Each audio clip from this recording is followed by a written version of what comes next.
ओम गणेशाय नमः। ओम नमः शिवाय। मैं निखिल ज्योतिष आचार्य आप सभी का मेरे चैनल पर पुनः स्वागत करता हूं। आशा करता हूं कि आप सभी स्वस्थ होंगे। महादेव की कृपा आप सभी पर सदैव बनी रहे। ये वीडियो वृश्चिक यानी कि स्कॉर्पियो के लिए अत्यंत विशेष है, क्योंकि वीडियो है अक्टूबर, नवंबर, दिसंबर के त्रिमासिक राशिफल के बारे में। कैसा रहेगा आने वाला 3 महीना, या कहिए साल के अंतिम 3 महीने का कालखंड ज्योतिषीय दृष्टिकोण से वृश्चिक के लिए। मेरे चैनल पर विस्तृत रूप से मासिक राशिफल आते हैं, साप्ताहिक राशिफल आते हैं। ग्रहों की गोचरीय स्थिति पर भी मैं यथासंभव वीडियो बनाता ही हूँ। लेकिन ये जो त्रिमासिक राशिफल हैं ये बहुत विशेष होते हैं, क्योंकि जो ये समझता है कि ज्योतिष के द्वारा मार्गदर्शन प्राप्त होता है, जो ये समझता है कि ग्रहों का प्रभाव जीवन पर पड़ता है और ज्योतिष से मार्गदर्शन प्राप्त करने से एक प्रकार से आपको प्लानिंग की मदद मिल जाती है, उनके लिए ये त्रिमासिक राशिफल बहुत विशेष होता है। और यकीन मानिए जो आने वाला 3 महीने का कालखंड है, इसमें ग्रहों की स्थिति में बहुत बड़े बदलाव हो रहे हैं। कुछ हाइलाइट्स ही अगर मैं पॉइंट आउट करूं तो अक्टूबर का महीना स्टार्ट होगा सूर्य ग्रहण से, फिर गुरु वक्री हो जाएंगे, सूर्य नीच के हो जाएंगे, मंगल नीच के हो जाएंगे। ये सब अक्टूबर में ही हो रहा है। नवंबर में शनि मार्गी हो जाएंगे और आप पर बहुत अच्छा प्रभाव पड़ेगा, क्योंकि वक्री चल रहे थे। फैमिली लाइफ हो, प्रोफेशनल लाइफ हो, हर चीज़ में थोड़ा सा विलंब आ रहा होगा, लेकिन शनि के मार्गी होते हुए चीज़ें ठीक होंगी। बुध भी वक्री हो जाएंगे 29 नवंबर को, यानी कि नवंबर के अंत में। और दिसंबर आते आते मंगल भी वक्री हो जाएंगे। और प्रभाव कुछ ऐसा रहेगा ग्रहों का कि दिसंबर में अधिकतम ग्रह वक्र प्रभाव देंगे और वहाँ से भी जीवन में बहुत बड़े बदलाव आएंगे। तो ऑब्वियसली कुछ अच्छा अगर होगा तो कुछ बुरा भी होगा, और दोनों ही चीज़ों की विवेचना करने के लिए, जैसे मैं हर बार करता हूँ, मैं अपनी तरफ से पूरा प्रयास करूँगा। क्या अच्छा हो सकता है, क्या बुरा हो सकता है, क्या अच्छा हो सकता है जिसका लाभ उठाया जा सके, क्या बुरा हो सकता है जिससे बचा जा सके। यदि आपकी लग्न राशि वृश्चिक है या आपकी चंद्र राशि वृश्चिक है, दोनों ही गाइडेंस के लिए इस राशिफल को अवश्य देख सकते हैं। जहाँ से आपको ज़्यादा सटीकता बैठती है तो वहाँ से देखिए। मेरा क्या मानना है, मैं हमेशा कहता हूँ लग्न राशि से देखेंगे तो अच्छा है। आपको अगर चंद्र राशि से सूट हो तो वहाँ से देखिए। टेक्निकली बस मैं हमेशा ये कहना चाहता हूँ कि अगर आपकी लग्न राशि वृश्चिक है तो आप बोलें कि अलग राशिफल बने, आपकी चंद्र राशि वृश्चिक है तो आप बोले अलग राशिफल बने, वो टेक्निकली पॉसिबल नहीं। जहाँ से आपको सूट होता है वहाँ से देखिए। कुछ बहुत विशेष उपाय मैं वीडियो के अंत में अवश्य बताऊँगा। शुरू करते हैं अत्यंत महत्वपूर्ण त्रिमासिक राशिफल का अक्टूबर के महीने के साथ। शुरुआत करते हैं अक्टूबर के महीने के साथ। अक्टूबर का महीना बहुत विशेष है, विशाल भी है, विशिष्ट भी है। क्यों? क्योंकि यहाँ पर बहुत सारे ग्रहों का राशि परिवर्तन तो हो ही रहा है। यहाँ पर ग्रहों की स्थितियों में भी बदलाव आ रहा है, जैसे गुरु का वक्री होना, और ग्रहण भी लग रहा है। तो ग्रहण से ही स्टार्ट करते हैं। सूर्य ग्रहण लग रहा है 2 अक्टूबर को आपके लाभ स्थान में 11वें भाव में। एक होता है कुंडली का ग्रहण दोष, जब हम कहते हैं कि सूर्य चंद्रमा राहु या केतु के साथ हैं, सूर्य या चंद्रमा राहु केतु के साथ हैं, तो उसको हम ग्रहण दोष कहते हैं। एक होता है कि ग्रहण लगना, जो खगोलीय घटना होती है, वो भी विशेष होती है, क्योंकि एक पर्टिकुलर डिग्री पर सूर्य चंद्रमा राहु केतु होते हैं। और सूर्य ग्रहण का जो प्रभाव होता है वो आने वाले 6 महीने तक देखा जाता है, और चंद्र ग्रहण का प्रभाव करीबन 1 महीने के लिए देखा जाता है। चंद्र ग्रहण का प्रभाव आपके मानसिक जीवन पर बहुत होता है, और सूर्य ग्रहण का प्रभाव आपके भौतिक जीवन, सांसारिक जीवन पर बहुत होता है, और ये देश दुनिया पर भी बहुत प्रभाव डालता है। अब आपके 11वें घर में ग्रहण लग रहा है। मैं कई बार बता चुका हूँ, ये एक ऐसा भाव है जहाँ पर नीच ग्रह, वक्री ग्रह, पतित ग्रह, अस्त ग्रह, केतु के साथ ग्रह, राहु के साथ ग्रह, मतलब कि जिसको हम ज्योतिष की भाषा में कहते हैं कि बुरे योग हैं, वो भी अच्छा फल दे सकते हैं। केतु कभी कभी मेरे हिसाब से थोड़ा सा नेगेटिव रिजल्ट यहाँ पे देते हैं, लेकिन बाकी ग्रह यहाँ पे किसी भी अवस्था में धन के बारे में, धन के संदर्भ में बहुत अच्छा रिजल्ट दे सकते हैं। क्यों? क्योंकि ये लाभ स्थान है, और ये ऐसा स्थान है जहाँ पर ग्रहों के अपने जो नेचुरल कारकत्व हैं वो भी बढ़ते हैं, और उनका जो स्वामित्व है वो भी बढ़ता है। अब ग्रहण यहाँ पे लग रहा है तो 11वां भाव क्या है? धन के आगमन का है, इनकम का है। ग्रहण क्या बताता है? चेंज बताता है। तो अगर आप अपने इनकम के सोर्सेस में बदलाव लाना चाहते थे, आप बिजनेस कोई नया स्टार्ट करना चाहते थे, आप जॉब कर रहे हैं, साथ में कोई और पार्ट टाइम बिजनेस करना चाहते थे, उन सब के लिए समय बहुत अच्छा होगा। आपको बिजनेस में अपने इनकम को बढ़ाने के मौके मिलेंगे। लेकिन ये मानिएगा, ग्रहण कभी भी नेचुरल या नॉर्मल तरीके से रिजल्ट नहीं देता। तो थोड़ा सा आपको अपनी सोच में बदलाव लाना पड़ेगा, तभी आपके इनकम के नए सोर्सेस खुलेंगे। 11वें घर में ग्रहण का लगना यानी कि कोई रुका हुआ पैसा था, अटका हुआ पैसा था, वो वापस आ सकता है। कुछ काम आपके जो रुके हुए थे वो अचानक से बन सकते हैं। तो ये सारी अच्छी चीज़ें हैं। ग्रहण किन किन चीज़ों पे लग रहा है या किन किन ग्रहों पे लग रहा है? वैसे तो सूर्य पे ही लग रहा है, लेकिन बुध भी प्रभाव में आ गए क्योंकि वो आपके लाभेश है और लाभ स्थान में बैठे हुए हैं। तो 10वें घर पर ग्रहण केतु द्वारा, 10वें घर के स्वामी पर ग्रहण यानी कि सूर्य पर, ये जॉब चेंज की तरफ इंडिकेट कर रहा है। यानी कि अगर आप बहुत टाइम से जॉब चेंज का ट्राई कर रहे थे, तो यहाँ पर सडनली आपको कोई जॉब ऑफर आ सकता है। या फिर आप बहुत टाइम से प्रयास कर रहे थे, आपकी बात चल रही थी कहीं पे, वहाँ पे अभी भी क्लैरिटी नहीं आ रही थी, तो अचानक से अक्टूबर के स्टार्ट में वहाँ से जॉब ऑफर आ सकता है। बुध भी यहाँ पर बैठे हैं और वो अष्टमेश हैं, तो ये प्रभाव चेंज का और दिखा रहा है। लेकिन अगर किसी की यहाँ पे दशा अंतर्दशा अच्छी नहीं है, उनके लिए जॉब जाने के योग भी बन जाते हैं। सबके लिए नहीं होगा, लेकिन जिनकी दशा अंतर्दशा अच्छी नहीं है, कंपनी के हालात बुरे हैं या आपका समय ही खराब चल रहा है। वैसे दशा अंतर्दशा तो कोई कुंडली देखकर ही बता सकता है अगर कोई ज्योतिषज्ञ है, लेकिन आपको कैसे इंडिकेट होगा? समय नहीं अच्छा चल रहा, भाग्य साथ नहीं दे रहा, काम अटक रहे हैं, पता चल जाता है कि समय अच्छा नहीं चल रहा। तो अगर वैसी इंडिकेशन आ रही है ना, तो थोड़ा केयरफुल रहेगा, क्योंकि यहाँ पर जॉब जाने के योग भी बन सकते हैं, क्योंकि 11वें घर में यानी 11वां भाव इनकम का है और 10वें भाव के स्वामी पर ग्रहण लग रहा है। तो वैसे तो जॉब चेंज के योग बनते हैं, लेकिन जिनकी दशा अंतर्दशा अच्छी नहीं है, उनकी जॉब जाने के योग भी बन सकते हैं। बहुत कुछ प्राप्त करेंगे। आपके जो प्रैक्टिकल थिंकिंग है ना, उसमें बदलाव आएगा, आपका पूरा पर्सपेक्टिव चेंज हो जाएगा। सूर्य ग्रहण का काम ये होता है कि आने वाले 6 महीने के लिए आपका पर्सपेक्टिव बदलता है। तो 11वां भाव क्या है? लाभ का है। तो कैसे पैसा कमाए, बाय हुक या बाय क्रुक, किसी भी तरह से आने वाले लंबे समय के लिए अपने धन को कैसे स्ट्रॉन्ग करें, अपने धन को सुदृढ़ करें, तो उसके लिए यहाँ पर सूर्य बहुत अच्छा, ये ग्रहण आपको बहुत अच्छा प्रभाव देगा। लेकिन इसके कुछ नेगेटिव इम्पैक्ट भी होंगे। जब इतने सारे ग्रह 11वें घर में और ग्रहण भी लग गया, और यहाँ पर अगर हम देखें तो मंगल का प्रभाव भी अष्टम से, और वो लग्नेश है, विपरीत राजयोग तो बना रहे हैं लेकिन देख रहे हैं, और गुरु भी देख रहे हैं। तो इतने सारे ग्रहों का, यानी कि 6 ग्रहों का प्रभाव है ग्रहण पर। तो आपकी ना इच्छाएं बहुत तेज गति से जागृत हो जाएंगी, आपको समझ ही नहीं आएगा कि आपको चाहिए क्या। और उसके चक्कर में क्या होगा ना, कि जो अच्छा समय है उसको भी खराब कर सकते हैं। जब हमें ये पता होता है ना कि हमें ये चाहिए और हम ये कर सकते हैं, हमारे पास इतना टाइम है, इतना रिसोर्सेस है, तो हम सफल होते हैं। लेकिन जब हमें ये नहीं पता होता हमें करना क्या है, कितना करना है, कितना समय है, क्या क्या चाहिए, तो वो व्यक्ति कभी भी सफल नहीं होता। कई लोग ऐसे होते हैं जिनके पास दुनिया भर का टैलेंट होता है, लेकिन एकाग्रता नहीं होती, एक माइंडसेट नहीं होता, वो लोग अपने टैलेंट को यूटिलाइज नहीं करते। और कई लोग ऐसे होते हैं जिनके पास टैलेंट भले ही कम हो, लेकिन एकाग्रता होती है, वो सक्सेसफुल हो जाते हैं। तो यहाँ पर आपको एकाग्रता बनाकर रखनी है, ज़्यादा किसी की बातों में नहीं आना। यहाँ पे लोग आपको चढ़ाएंगे, मान जाइएगा इस बात को। आपके आसपास के लोग ना आपको चढ़ाना शुरू कर देंगे, अरे ये तो आप तो ये कर सकते हैं, वो कर सकते हैं, अपना काम निकालने के लिए। थोड़ा सा केयरफुल रहने की आवश्यकता है। अपनी इच्छाओं पर ध्यान दीजिएगा, वासनाओं पर ध्यान दीजिएगा। वासना केवल काम वासना नहीं होती, जो भी चीज़ हमें एक सीमा से ज़्यादा अपनी तरफ आकर्षित करने लगे ना, जिसके चक्कर में हम बाकी सारी चीज़ें भूल जाएं, वो सब वासना के कैटेगरी में ही आती हैं। तो अपनी वासनाओं पर कंट्रोल कीजिएगा। और हाँ, 11वां भाव कहीं ना कहीं काम वासना से डायरेक्ट रिलेट करता है, क्योंकि त्रिकोण भाव है सप्तम से। तो वासनाओं पर कंट्रोल कीजिएगा। और किसी भी पब्लिक गैदरिंग में हो, आप किसी भी पब्लिक गैदरिंग में हो, आप किसी पार्टी में जा रहे हैं, सोशल इवेंट में जा रहे हैं, आप कोई बड़ी पब्लिक पर्सनैलिटी हैं, आप लोगों से, इवन सोशल मीडिया भी आज के डेट में एक बड़ा पब्लिक प्लेटफॉर्म है।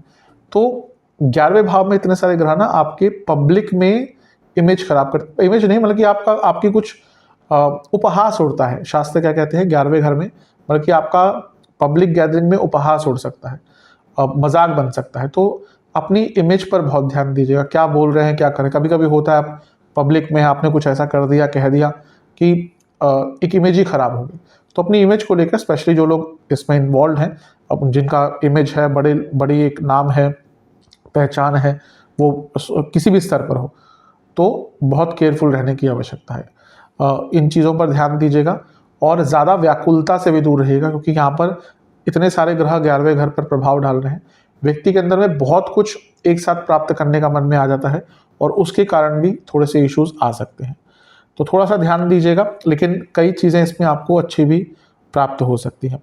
11वां भाव एक तरह से दोस्तों का भी होता है, तो दोस्तों से संबंध बिगड़ सकते हैं। भाई बहनों का भी, एक बड़े भाई बहनों का होता है, तो उनकी सेहत का भी थोड़ा सा ध्यान रखिएगा, उनको बोलिएगा अपनी सेहत का ध्यान दें, क्योंकि बड़े भाई बहनों की सेहत पर बुरा प्रभाव पड़ सकता है। इसके बाद 9 अक्टूबर को गुरु वक्री हो जाएंगे और गुरु आपके सप्तम भाव में वक्री होंगे। कोई भी ग्रह वक्री होता है तो बहुत स्ट्रांग होता है। मैं इस पर एक अलग से वीडियो अवश्य बनाने का प्रयास करूंगा, लेकिन वक्री ग्रह चेंज बहुत लाता है। वक्री ग्रह, देखिए वक्री ग्रह क्या होता है कि वो उसको चेष्ट बल प्राप्त होता है, यानी कि वो एक्टिव हो जाता है, वो उसके अंदर चेष्टा होती है बदलाव लाने के लिए, क्योंकि पीछे छूट रहा होता है। जो भी व्यक्ति हम पीछे छूटते हैं, हम क्या करते हैं और हाथ पांव मारते हैं, तो वही वक्री ग्रह का प्रभाव होता है, वो बहुत डेस्परेट हो जाता है। तो यहाँ पर आपके धनेश स्ट्रांग हो गए, यानी कि पैसा आएगा। लग्न को देखेंगे, धनेश वक्री, यानी कि जो पैसा कमाने की अपॉर्चुनिटीज चली गई वो वापस आ सकती है। पंचमेश है, यानी कि पैसा कमाने के आइडियाज, आपकी सोच बहुत अलग हो जाएगी। आप खुद देखेंगे अक्टूबर के महीने में ना आपकी सोच बहुत प्रैक्टिकल हो जाएगी। जिन प्रॉब्लम्स के सॉल्यूशन नहीं समझ आ रहे थे, उन प्रॉब्लम्स के सॉल्यूशन खुद ही ढूंढ निकालेंगे। लेकिन वक्री ग्रह जहाँ पे वक्री होता है, वहाँ पर कभी कभी एक बुरा प्रभाव डालता है, तो मैरिड लाइफ पर इसका बुरा प्रभाव आएगा। और पुनः कहूँगा आपकी पब्लिक इमेज पर। तो अगर आप काफ़ी पॉपुलर व्यक्ति हैं, क्योंकि अभी मैंने 11वें घर की बात करी, वहाँ पर भी ये होता है, और सप्तम भाव तो पब्लिक इमेज का ही है। वक्री गुरु हो रहे हैं, लोग आपके ऊपर छिटाकशी करेंगे, लोग आपके ऊपर ऐसे आरोप लगाना शुरू कर देंगे जिनका वैसे आपसे कोई लेना देना नहीं है, लेकिन क्योंकि वो षड्यंत्र होगा, आप उसमें खुद ही फंसते चले जाएंगे। तो मैरिड लाइफ को लेकर और अपनी पब्लिक इमेज को लेकर बहुत कॉन्शियस रहने की आवश्यकता है। इसके बाद राशि परिवर्तन होना शुरू होंगे और शुक्र का राशि परिवर्तन होगा, पहले बुध का होगा। बुध 10 तारीख को आपके 12वें घर में प्रवेश कर जाएंगे। ठीक है, अष्टम के स्वामी हैं, 12वें घर में चले गए, यानी कि विपरीत राजयोग बना, और लाभेश भी हैं, और 12वें घर के स्वामी के साथ बैठे हैं 12वें घर में। विदेश से लाभ प्राप्ति के योग बनते हैं, विदेश के कार्यों में पूर्णता दिखती है। कोई आपका वीज़ा आदि का कार्य अटक रहा था, इमिग्रेशन का कार्य अटक रहा था, यहाँ पे पूर्ण हो सकता है। बुध स्टूडेंट्स के कारक है, अगर इस टाइम में आप स्टूडेंट्स विदेश जाने का प्रयत्न कर रहे थे या करते हैं इस टाइम पे, तो आपको सफलता प्राप्त हो सकती है। शुक्र 12वें घर में वैसे ही अच्छा प्रभाव देते हैं। शुक्र इच्छाओं की पूर्ति के कारक हैं, और 11वां भाव इच्छा की पूर्ति का एक भाव है। तो कारकेश और भावेश साथ में बैठ गए 12वें घर में। अचानक से कोई पुरानी इच्छा की पूर्ति यहाँ पर हो सकती है। इन दोनों की जोड़ी तो 3 दिन के लिए ही है, लेकिन प्रभाव थोड़े दिन रहता है। ऐसा नहीं कि ग्रह ने राशि बदली तो प्रभाव नहीं रहेगा, कुछ दिन रहता है प्रभाव गोचर में भी। इसके बाद शुक्र का गोचर होगा, और शुक्र आपके लग्न भाव में ही आकर विराजमान हो जाएंगे। ये होगा 13 अक्टूबर को। अब ये बहुत अच्छी चीज़ है, क्योंकि शुक्र का लग्न में आना ही बहुत विशेष होता है। मैं हमेशा कई बार बोलता हूँ कि 2 ग्रह, शुक्र या बृहस्पति, इनमें से कोई भी आपके लग्न भाव में अगर गोचर करता है या कुंडली में होता है तो बहुत विशेष होता है। आपकी कुंडली के कई दोष खत्म होते हैं। अब हम गोचर की बात करें तो यहाँ पे एक सकारात्मकता आएगी। 12वें घर के स्वामी लग्न भाव में है, यानी कि विदेश से लाभ मिलेगा, आपको लग्जूरियस चीज़ें प्राप्त होंगी। क्योंकि शुक्र की बात कर रहे हैं, 12वां घर भोग का, शुक्र भोग के कारक। अच्छी चीज़ें, लग्जूरियस चीज़ें, आपका लाइफस्टाइल बेटर होगा, आप अच्छी जगह पे घूमने जाएंगे, विदेश घूमने जाएंगे, इन सब के कारक हैं। और शुक्र का लग्न में आना विवाह का कारक बनता है, तो विवाह के भी योग आपके अति सुंदर यहाँ पर बन जाते हैं। यहाँ पर 7वें घर में बैठे गुरु की दृष्टि है, यानी कि विवाह के योग बनते हैं। लेकिन वक्री गुरु का शुक्र पर प्रभाव, जो सप्तमेश भी है, मैरिड लाइफ में फिर से प्रॉब्लम दिखा रहा है। यहाँ पर मैरिड लाइफ में ट्रस्ट इश्यूज, चीटिंग और फिजिकल इंटीमेसी, दोनों ही चीज़ों के प्रॉब्लम्स आ सकते हैं। लेकिन शुक्र का अपने आप में लग्न में आना, जैसे मैंने कहा, धन प्राप्ति, विवाह के योग अलग चीज़ होती है, वैवाहिक जीवन की परिस्थिति अलग चीज़ होती है, तो दोनों में अंतर होता है। तो यहाँ पे विवाह के योग बन रहे हैं, लेकिन वैवाहिक परिस्थिति में थोड़े से प्रॉब्लम्स आएंगी। शुक्र लग्न भाव में आते हैं तो व्यक्ति को धन और ये सब तो देते ही हैं, साथ में शुक्र अपने आप में ज्ञान के कारक हैं, तो बहुत कुछ नया आपको सीखने को मिल सकता है, अपने स्किल्स को बढ़ाने का मौका मिल सकता है। शुक्र आपके सप्तमेश भी हैं, ये भी यहाँ से विवाह के योग बना रहे हैं और बिजनेस में भी वृद्धि के योग आपके यहाँ पे बन जाते हैं। और यहाँ पर अगर हम देखें तो शनि की दृष्टि भी है, जो अभी तो वक्री है लेकिन मार्गीय अवस्था में है, तो शनि भी मार्गी हो जाएंगे नवंबर में। तो शुक्र का लग्न में आना और 12वें घर का स्वामी होना, यानी कि कई जीवन की जो प्रॉब्लम्स चल रही थी उसके आपको सॉल्यूशन मिलना शुरू हो जाएंगे। ध्यान बस एक ही चीज़ का देना है कि 12वें घर के स्वामी लग्न में, यानी कि सेहत बिगड़ेगी, हार्मोनल प्रॉब्लम, डेंटल प्रॉब्लम, आंखों की प्रॉब्लम, प्राइवेट पार्ट्स की प्रॉब्लम, रक्त विकार, ये चीज़ें तंग कर सकती हैं। और इसके साथ ही खर्चे आपके बहुत ज़्यादा बढ़ना शुरू हो जाएंगे। तो खर्चों पर भी थोड़ा सा नियंत्रण रखेंगे तो आपके लिए काफ़ी अच्छा रहेगा, क्योंकि खर्चे तो आपके थोड़े से बढ़ेंगे। इसके बाद 17 अक्टूबर को एक राशि परिवर्तन होगा, वो होगा सूर्य महाराज का, और सूर्य आपके 12वें घर में आकर नीच के हो जाएंगे, यानी कि तुला में आ जाएंगे। तो सूर्य का 12वें घर में आना कोई बहुत अच्छा वैसे भी नहीं माना जाता। इम्यूनिटी के कारक होते हैं, तो 12वें घर में आते तो सेहत पर बुरा प्रभाव पड़ता है। 10वें घर के स्वामी है तो ये जॉब चेंज की तरफ फिर से इंडिकेट कर रहे हैं, और अगर आप विदेश में जॉब प्राप्त करना चाहते थे तो उसके लिए भी अच्छा है। ध्यान क्या देना है, सूर्य नीच के हो रहे हैं और 12वें घर में हो रहे हैं, सेहत पर बुरा प्रभाव पड़ेगा, पिताजी की सेहत के लिए अच्छा नहीं है। और सरकारी कार्यों में बाधाएं आ सकती हैं, सरकारी नुकसान हो सकता है, सरकार से नुकसान हो सकता है, यानी कि टैक्स आदि की प्रॉब्लम, जीएसटी आदि की प्रॉब्लम। आपका कोई सरकारी कार्य चल रहा था, आपने कोई डॉक्यूमेंट अप्लाई किया हुआ था, लाइसेंस अप्लाई किया था, उसमें गड़बड़ हो सकती है, तो इन सब चीज़ों का ध्यान देना है। लेकिन सूर्य जब भी 12वें घर में आते हैं तो तीर्थ स्थलों के दर्शन अवश्य करवाते हैं। तो हो सकता है अचानक से आपका अक्टूबर के मध्य से नवंबर के मध्य तक कोई तीर्थ स्थल पर जाने का आपको अवसर प्राप्त हो रहा है, तो ये एक अच्छी चीज़ है। सूर्य बुध 11वें घर में है, तो ये एक और चीज़ बताते हैं, क्योंकि यहाँ से मिलकर दोनों छठे घर को देख रहे हैं। कोई लीगल कार्रवाई आपकी अगर अटक रही थी तो उसको पूर्ण करने का, उसको ठीक करने का मौका आपको मिल सकता है। सेहत का अवश्य ध्यान दें, क्योंकि 12वें घर के स्वामी लग्न में है शुक्र, और सूर्य जो इम्यूनिटी के कारक है वो 12वें घर में है। दोनों ही चीज़ें इंडिकेट करती है कि सेहत थोड़ी सी बिगड़ती जाएगी जैसे जैसे आपका महीना आगे बढ़ता जाएगा। हड्डियों की कोई प्रॉब्लम है आपको, हाँ, जिनको हार्ट प्रॉब्लम है, हृदय रोग है, उनको तो यहाँ पर बहुत ज़्यादा केयरफुल रहने की आवश्यकता है।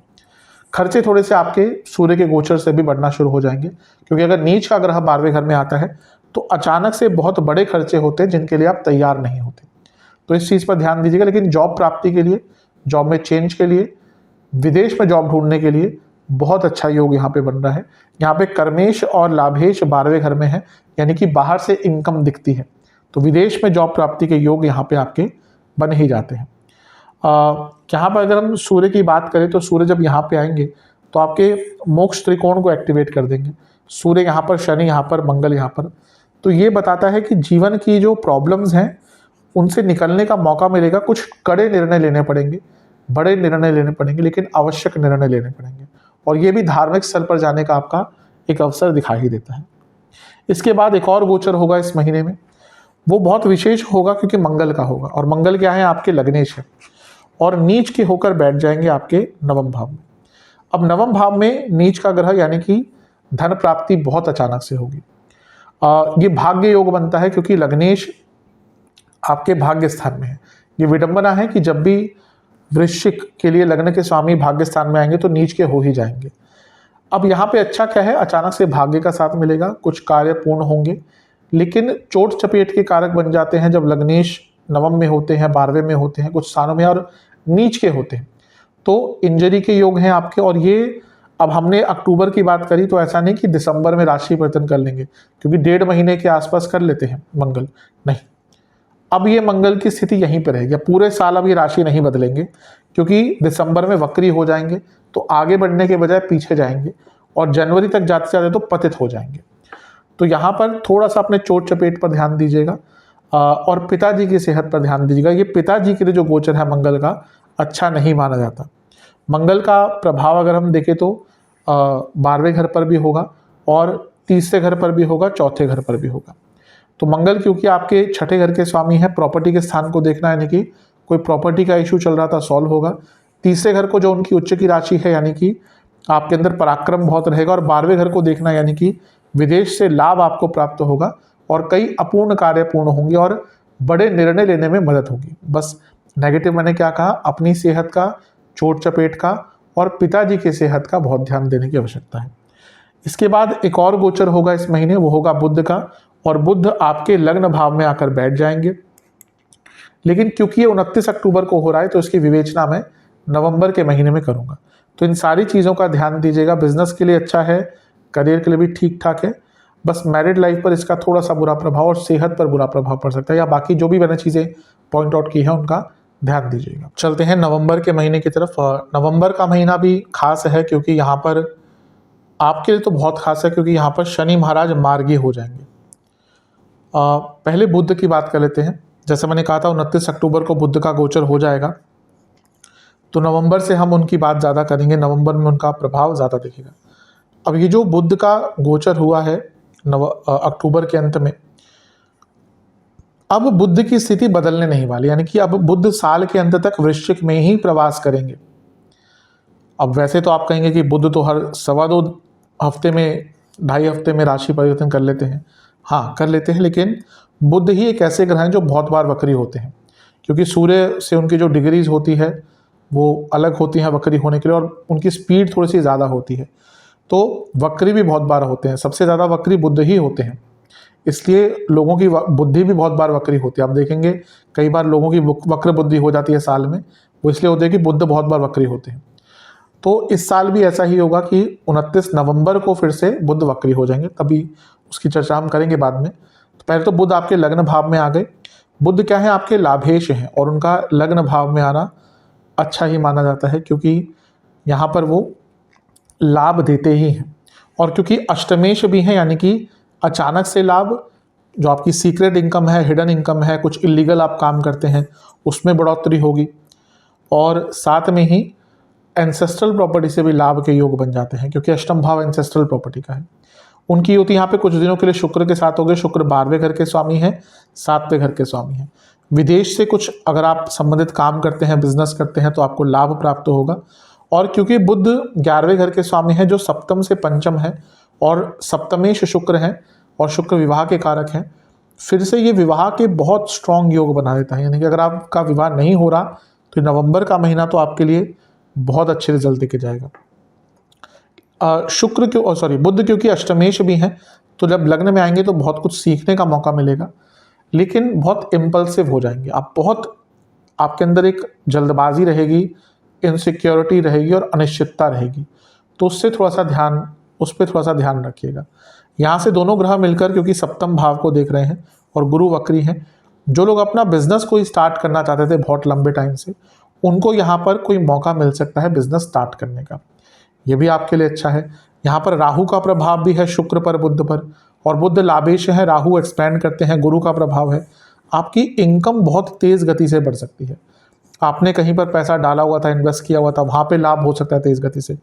और अगर आप बिजनेस करते हैं, अदर देन जॉब आपका कोई सोर्स ऑफ इनकम है, क्योंकि जॉब में सीमित होती है, ठीक है, बढ़ भी जाती है तो उसका भी सीमा होता है, लेकिन बिजनेस में ये होता है, होने को अगर लाभ होना शुरू हुआ तो कभी कभी बहुत ज़्यादा हो जाता है, तो उनके लिए यहाँ पर लाभ प्राप्ति हो सकती है। इच्छाओं की पूर्ति का ये योग है, लक्ष्मी नारायण योग इसको कहते हैं।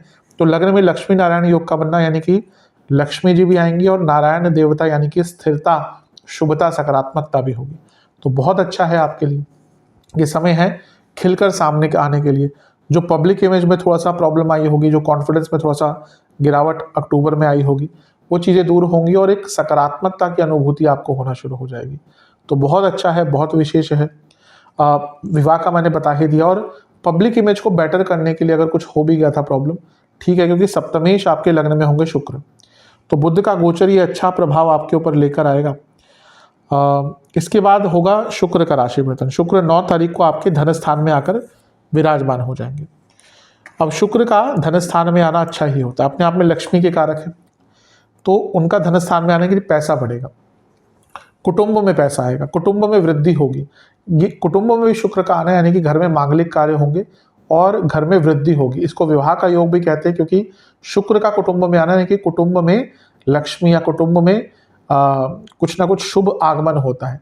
तो यहाँ पर घर में किसी का, आपका नहीं, लेकिन घर में किसी का, आपको भी इंक्लूड कर सकते हैं, घर में किसी का विवाह आदि या कोई मांगलिक कार्य यहाँ पर वो हो सकता है। तो ये भी एक अच्छी चीज़ है।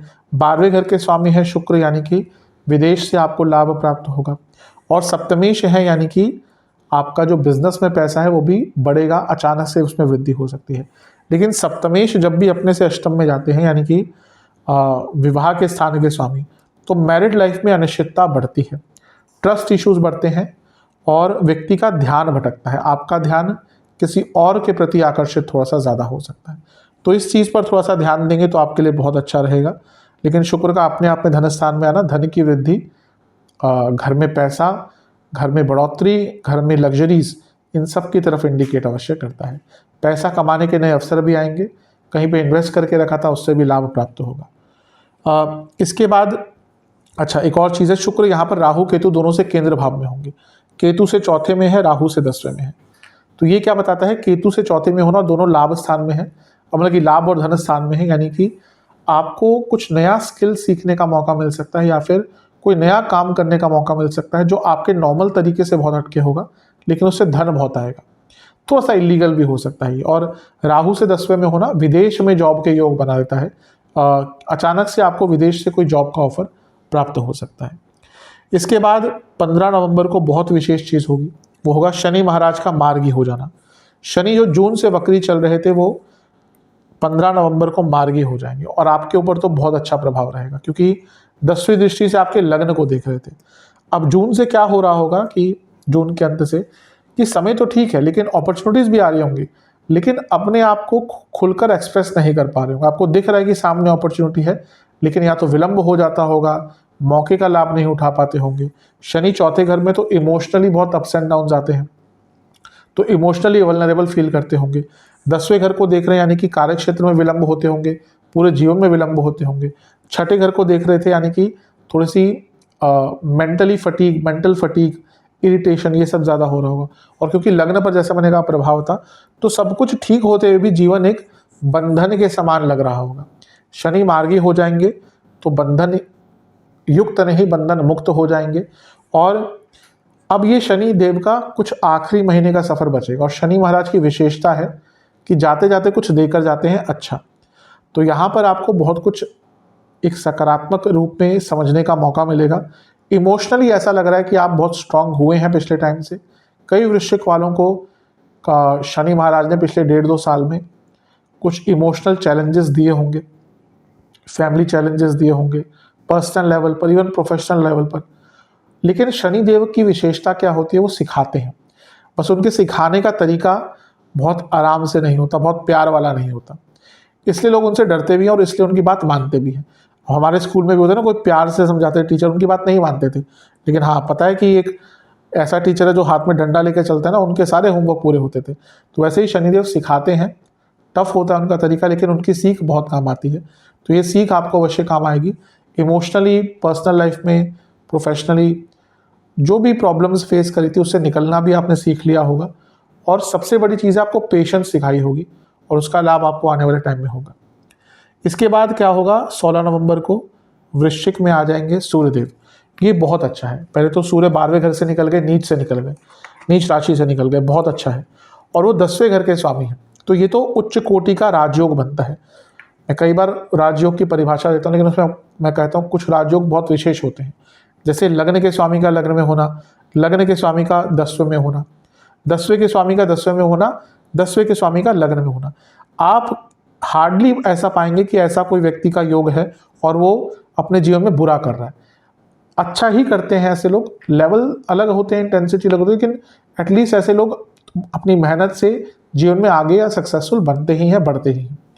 अब 10वें घर के स्वामी का लग्न में आना, वो भी सूर्य का, यानी कि नाम, प्रताप, पहचान सब कुछ बढ़ेगी, कुछ बड़ा करने का मौका मिलेगा। यहाँ से सप्तम को देखेंगे, बड़े स्किल पर, बड़े लेवल पर, बड़े स्टेज पर आपको आगे निकलने का मौका मिल सकता है। नाम, पहचान, शोहरत सब कुछ प्राप्त होगी। सरकारी जॉब के योग बनते हैं जब भी सूर्य लग्न में आते हैं तो।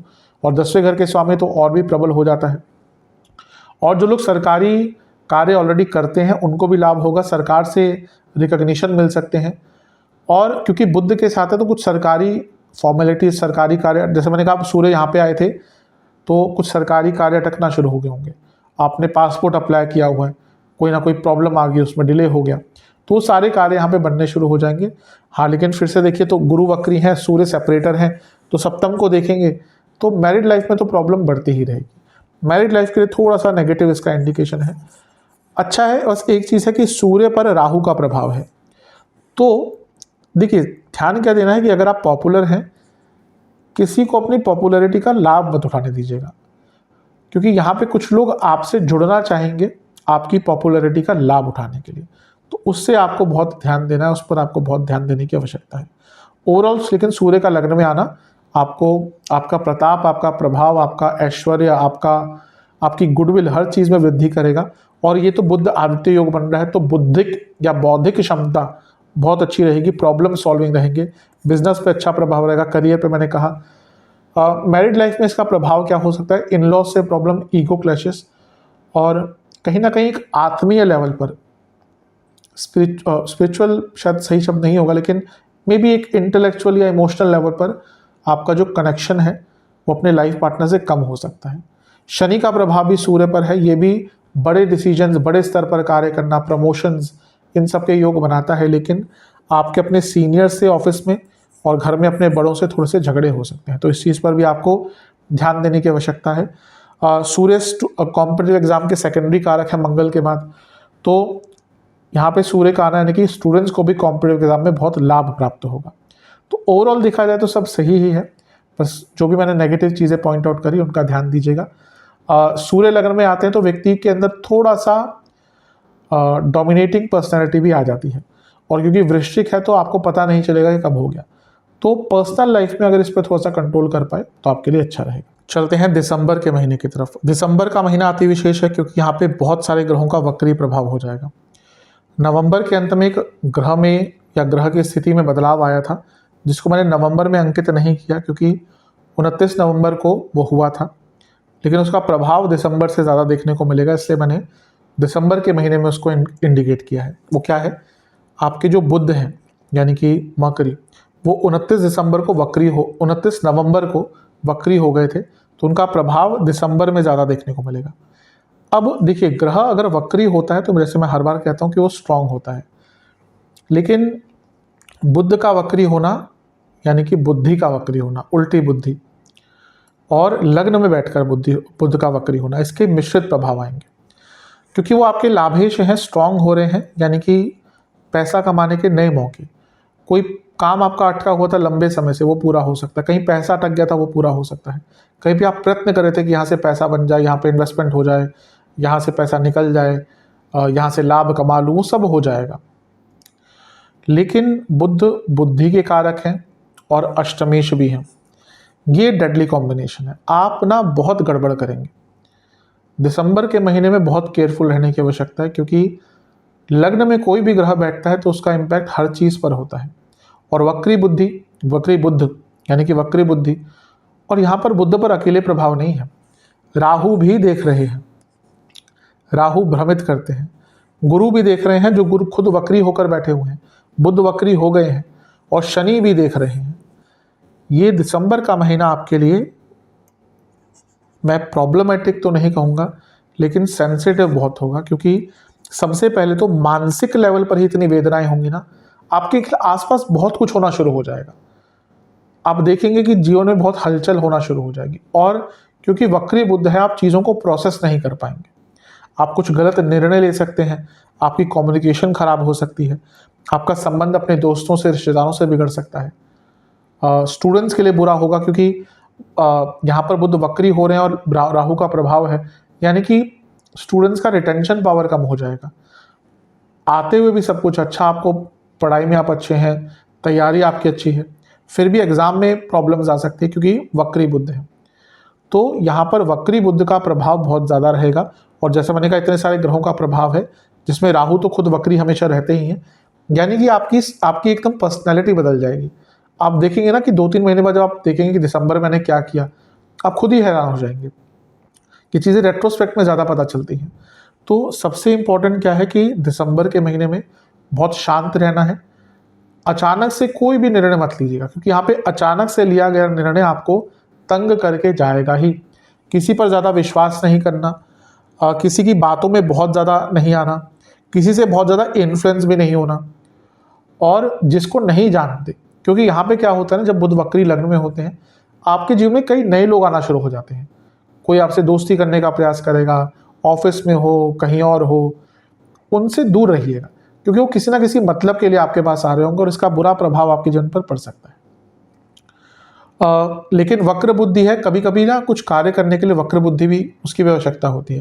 वो जैसे कहते हैं ना हिंदी में कि अगर सीधी उंगली से घी नहीं निकलता तो टेढ़ी करनी पड़ती है। तो वक्री बुद्धि की विशेषता क्या होती है ना, वो टेढ़ी बुद्धि होती है। तो कई बार होता है कि हमारे सरल तरीके से काम नहीं बन रहे, वहाँ पर वक्री बुद्धि बहुत काम करती है। तो हो सकता है आपका अपनी वक्र बुद्धि के कारण आपको ऐसे आइडियाज आ जाए जिससे आपकी कई प्रॉब्लम्स का सॉल्यूशन भी मिल जाए। लेकिन बाकी चीज़ों पर ध्यान दीजिएगा। अब यहाँ पर सबसे ज़्यादा ध्यान किसको देना है? जो लोग जॉब करते हैं। क्यों? क्योंकि एक तो वक्री हुए बुध, इतने सारे वक्री ग्रहों का प्रभाव है, राहु का, गुरु का, शनि का प्रभाव भी है। बैठे किसके साथ हैं? सूर्य के साथ, जो 10वें घर के स्वामी हैं।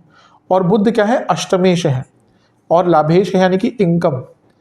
तो यहाँ पे पुनः कुछ लोगों की जिनकी दशा अंतरदशा अच्छी नहीं चल रही, उनके जॉब जाने के योग बन जाते हैं। जॉब में प्रॉब्लम आ सकती है या फिर हाथ आई प्रमोशन निकल सकती है। ये सबके साथ नहीं होगा, कुछ के साथ ये हो सकता है। इसका अच्छा प्रभाव ये होगा कि जिनकी प्रमोशन बहुत टाइम से रुक रही है, अगर दशा अंतरदशा अच्छी चल रही है, सडनली आपका रोल भी चेंज होगा, आपकी प्रमोशन भी होगी। लेकिन जिनका दशा अंतरदशा अच्छी नहीं है, उनके लिए यहाँ पे जॉब जाने के योग भी बनेंगे। इवन आपके हाथ आई प्रमोशन भी रुक सकती है। आपको लग रहा था, बोल दिया गया था कि भाई इस महीने तो प्रमोशन पक्की है, फिर अचानक से आएगा कि नहीं, अभी मैनेजमेंट डिसाइड किया है कि 3 महीने और रुकना पड़ेगा या अगले फाइनेंशियल ईयर तक रुकना पड़ेगा, फिर आपकी प्रमोशन होगी। तो थोड़ा सा ये मिश्रित प्रभाव है, ध्यान दीजिएगा। और जैसा मैंने कहा, अपने बुद्धिमत्ता पर बहुत ध्यान देना है। जितना यहाँ पे मेडिटेशन कर सकते हैं, गणपति जी की पूजा कीजिएगा, बजरंग बली की पूजा कीजिएगा, सूर्य देवता की पूजा कीजिएगा, उनकी आराधना कीजिएगा, उससे प्रभाव थोड़ा सा अच्छा रहेगा। अदरवाइज यहाँ पे, और सबसे ज़्यादा ये मानसिक प्रभाव के लिए रहेगा, क्योंकि शनि ऑलरेडी चौथे घर से देख रहे हैं और बुध बुद्धिमत्ता के कारक है, बुद्धि के कारक है। इतना कुछ चलेगा ना जीवन में, आप जैसे मैंने कहा प्रोसेस ही नहीं कर पाएंगे और बहुत परेशान से हो जाएंगे। एक टाइम तो ऐसा भी आएगा, शायद आप बोलें कि जो हो रहा है होने दो, जब समय निकल जाएगा तब देखेंगे, अभी फॉर द टाइम बिंग जो हो रहा है उसको चलने दो।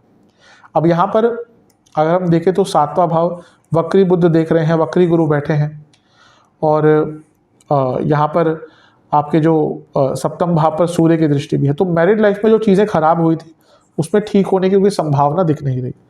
तो थोड़ा सा मिश्रित ही प्रभाव है। अपने बुद्धिमत्ता पर बहुत ध्यान देने की आवश्यकता है। गलत निर्णय लेने की संभावना बहुत ज़्यादा है, इसीलिए कोई भी बड़ा निर्णय लेना हो ना तो किसी से पूछ कर ही लीजिएगा, और बहुत धैर्यपूर्ण तरीके से। 2 दिसंबर को क्या होगा? शुक्र का राशि परिवर्तन होगा और वो मकरस्थ हो जाएंगे, यानी कि मकर में आकर बैठ जाएंगे। आपके 12वें घर के स्वामी है, 3रे घर में आ रहे हैं, यानी कि यात्रा के योग बनते हैं। सप्तमेश है, अपने से नवम में आ रहे हैं। बिजनेस में आपको बहुत यहाँ पर लाभ प्राप्त हो सकता है। यहाँ पर मंगल की दृष्टि भी है और गुरु की दृष्टि भी है। गुरु वक्री है, मंगल वक्री होने वाले हैं। तो ये क्या बताता है कि आपके अंदर बहुत साहस और उत्साह आ जाएगा और बहुत कुछ सीखना स्टार्ट कर देंगे, और इसके साथ ही कई इच्छाओं को पूरे करने में आपको मदद मिलेगी। अच्छा है एक प्रकार से। और बिजनेस में तो इसका बहुत अचानक से लाभ हो सकता है। कार्य क्षेत्र में ये होगा कि थोड़ा सा कार्य का भार आपके ऊपर यहाँ पर बढ़ सकता है। इसके बाद क्या होगा? इसके बाद 7 दिसंबर को मंगल वक्री हो जाएंगे। यहाँ पर केयरफुल रहने की आवश्यकता है। अब देखिए, अच्छी चीज़ क्या है कि मंगल नीच के होकर वक्री हो रहे हैं। शास्त्र क्या कहते हैं कि अगर कोई ग्रह नीच राशि में वक्री हो जाता है ना, तो वो उच्च राशि से भी बली हो जाता है। तो यहाँ पर क्या होगा? भाग्य का अचानक साथ मिलेगा। जो मौके हाथ आते आते छूट रहे थे वो वापस आएंगे, नए रास्ते खुलेंगे, लीगल कार्यों में सफलता, क्योंकि 6ठे घर के स्वामी, तो कोई लीगल कार्य अटका हुआ था, कोई पर्सनल लाइफ का कार्य अटका हुआ था, सब पूरे होंगे। लेकिन वक्री हो रहे हैं लग्नेश, यानी कि सेहत पर बुरा प्रभाव, चोट चपेट की मैंने बात करी थी वो होगा ही। और पुनः कहूँगा, ये आपके पिताजी के लिए अच्छा नहीं है, क्योंकि नवम भाव पिताजी का होता है। मंगल का वहाँ पे बैठना, पिताजी की सर्जरी, पिताजी को कोई हेल्थ इशू, ऑलरेडी अगर कोई हेल्थ इशू चल रहा है तो प्रॉब्लम आएगी। तो थोड़ा सा ध्यान देने की आवश्यकता है यहाँ पे आपको। लेकिन वक्री मंगल, लग्नेश और नीच के, यानी कि ऐसे रास्ते आपके लिए जीवन के खोलेंगे जो शायद आपने खुद नहीं सोचे हो। आपको लग रहा था कि हाँ, मेरे को इस चीज़ में सफलता मिलेगी। यहाँ पे क्या होता है ना, जब वक्री ग्रह नीच का होता है, आपको आपके जीवन में ऐसे रास्ते खुल जाते हैं जो आपने खुद एंटिसिपेट नहीं किए होते, और फिर उससे आपको सफलता मिलती है। भाई बहनों के साथ संबंध पर ध्यान दीजिएगा और किसी भी धार्मिक जगह का, धार्मिक वस्तु का मजाक में भी निंदा नहीं करिएगा। वैसे तो कभी भी नहीं करनी चाहिए, लेकिन यहाँ पर कभी कभी होता है ना कि नीच का ग्रह मंगल नवम में है, तो धार्मिक लोगों का, धार्मिक पुस्तकों का कभी कभी मजाक में ही व्यंग्यात्मक चीज़ें बोल देते हैं, वो नहीं करनी चाहिए। उसका बुरा प्रभाव एकदम आपको देखने को मिल जाएगा। लेकिन यह है कि भाग्य स्थान में मंगल स्ट्रांग हो रहे हैं, यानी कि भाग्य का कई जगहों पर साथ मिलेगा, कई चीज़ें आपको नहीं करने का मौका मिलेगा। और जो रास्ता नहीं दिख रहा, अब यहाँ के मंगल अपनी उच्च की राशि को देखेंगे, यानी कि साहस, पराक्रम इतना बढ़ जाएगा ना कि कोई प्रॉब्लम भी अगर आएगी ना उसको फेस कर लेंगे और आगे बढ़ने का जो आपके अंदर एक जज्बा होगा, एक जो आरजू होगी, एक जो दृढ़ता होगी, वो अनमैचेबल होगी। लेकिन वक्री मंगल शनि को देख रहे हैं, वक्री मंगल शनि को देख रहे हैं, चौथा भाव, इमोशनल लाइफ पर बुरा प्रभाव। अब ये फैमिली है, यानी कि फैमिली में कोई टेंशन, फैमिली में किसी की तबीयत खराब, फैमिली में किसी को हेल्थ इशू, ये सब हो सकते हैं और फैमिली में झगड़ा बहुत बड़ा हो सकता है। तो थोड़े से मिश्रित ही प्रभाव मंगल के दिख रहे हैं। लग्नेश है तो भाग्य आदि का साथ मिलेगा, लेकिन बाकी चीज़ों पर, सेहत पर, फादर की सेहत पर, इमोशनल लाइफ पर, फैमिली लाइफ पर इसका बुरा प्रभाव पड़ सकता है।